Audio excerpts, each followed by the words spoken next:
Hello everyone and welcome to episode number 2 of the Layton Fitness podcast. So hopefully you enjoyed the first episode when I was discussing the clean eating myth.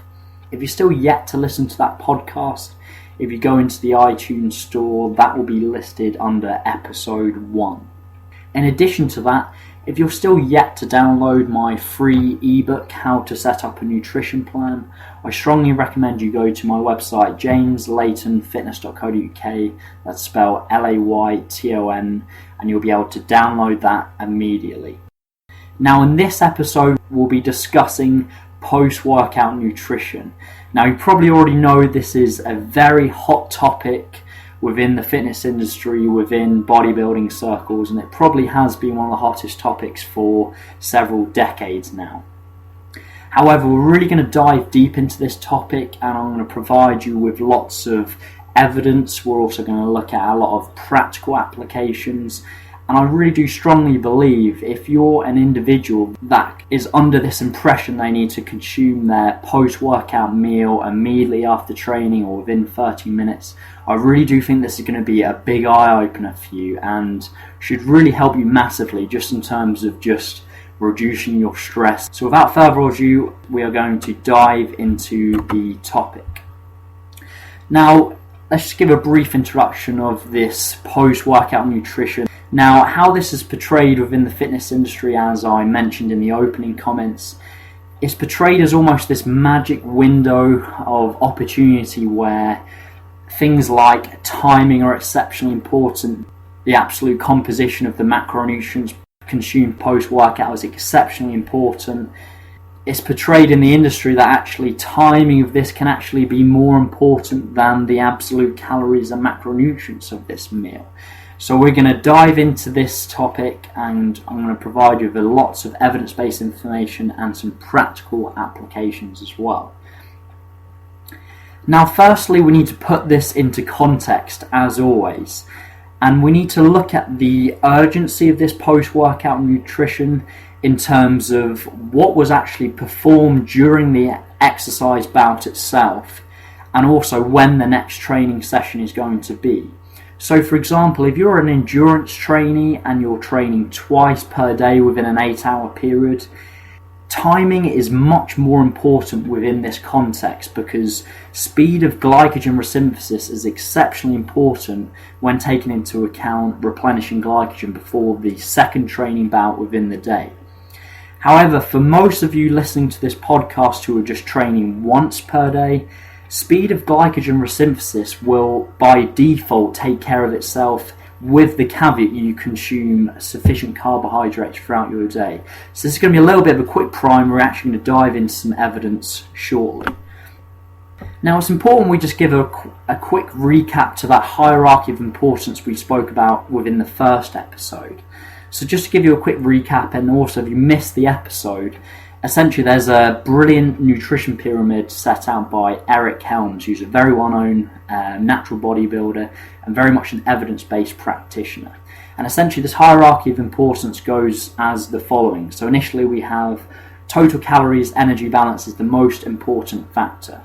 Underneath that we have the macronutrient composition, so protein, carbohydrates and fats. Underneath that we have water, vitamins and minerals. Underneath that we have timing, and underneath that we have supplements. So that's not to say that all factors are not important, they all are. However, it needs to come within that hierarchy of importance. So therefore, if you're an individual that's focusing completely on timing of this post-workout nutrition, yet you are unaware of your total calories and macronutrients consumed by the end of the day, that should be your main focus first. Now we're now talking about an individual that has that in place, they're tracking their calories, they're tracking their macronutrients, and now they're looking at potentially timing and also the composition of this meal post-workout. Now next I'd like you to draw your attention to a very recent review by Alan Aragon and Brad Schoenfeld. To my knowledge, this is actually the most accessed scientific journal article, and it's currently on the Journal of International Society of Sports Nutrition. So if you went on that site, you did a quick quick search, you should be able to find this. And this is a 2013 review. And it really is absolutely brilliant because they essentially break apart all of the current evidence, all of the data, and then provide some practical applications at the end as well. And their findings are probably contrary to your beliefs. For the most part in the fitness industry, it goes against the common dogma within bodybuilding circles. Now, once we have that hierarchy of importance in place, the individuals tracking their calories before the end of the day, their total macronutrients, the next thing to address is looking at this post-workout period in isolation. Again, this completely ignores what an individual has actually eaten pre-workout. It's important to note that food and nutrients are still going to be being absorbed during the session itself and for several hours after the workout.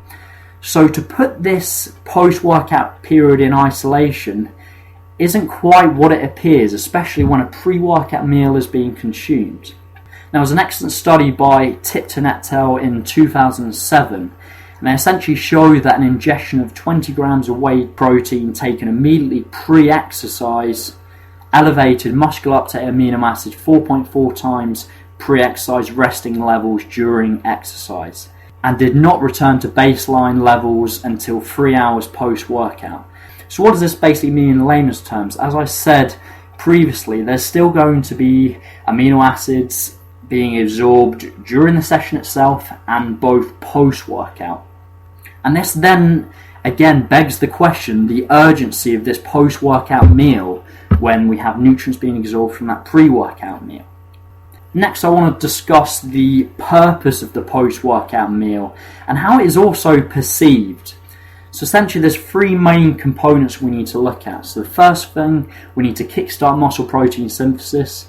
We need to basically halt protein breakdown and replenish glycogen. Now, with regards to replenishing glycogen, as I indicated at the start of the podcast, the urgency and the speed of this glycogen resynthesis is really dependent on both the training session itself, how glycogen depleting it was, in addition to when the next training bout is going to be. Now let's dive into glycogen. So as we discussed, the urgency of glycogen resynthesis really depends on how glycogen depleting that training session was and when the next training session is going to be. Now it's important to note that weight training, contrary to popular belief, is nowhere near as glycogen depleting as, say, endurance training.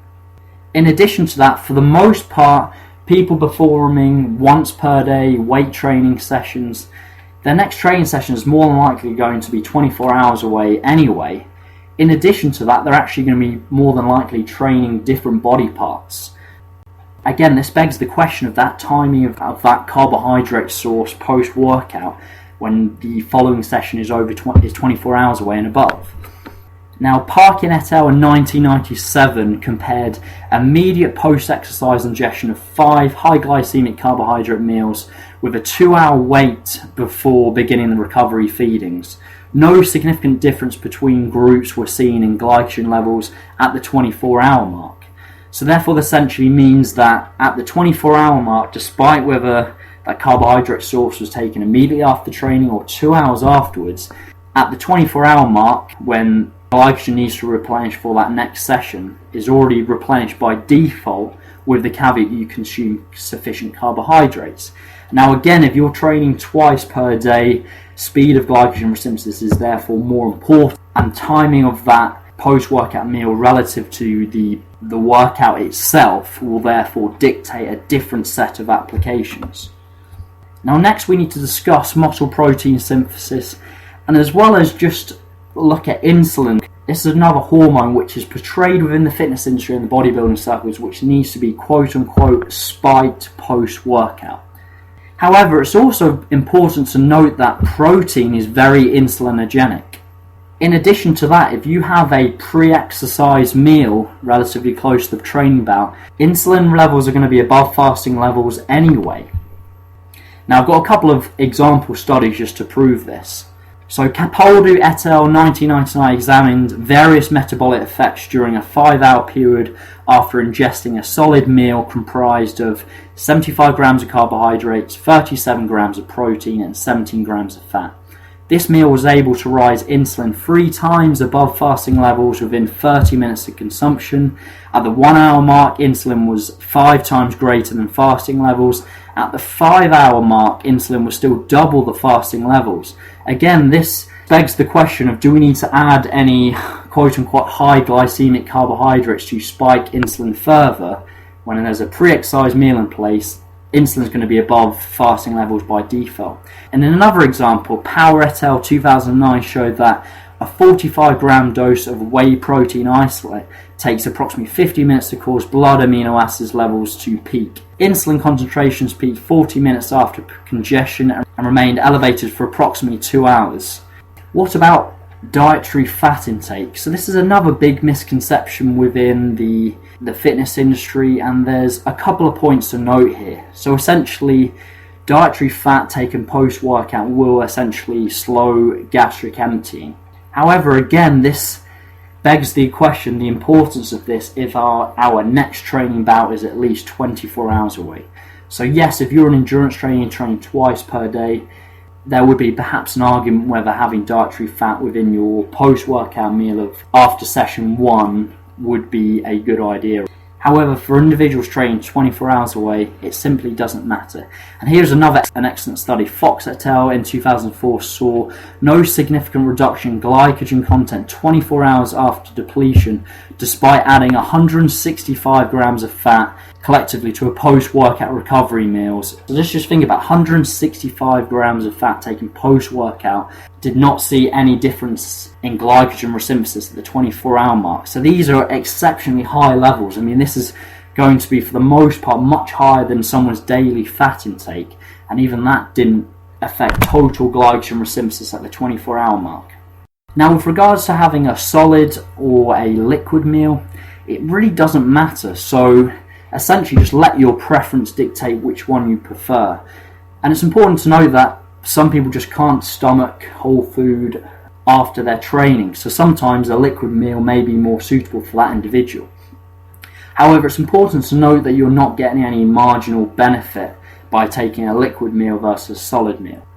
Now, what about high glycemic carbs versus lower glycemic carbs post-workout? Now, it's important to note that when you look at the studies on the glycemic index, they're looking at isolation carbohydrates after an overnight fast. Again, this just isn't real life conditions. Therefore, within a mixed meal containing protein and potentially some fat, the glycemic response is going to be much lower.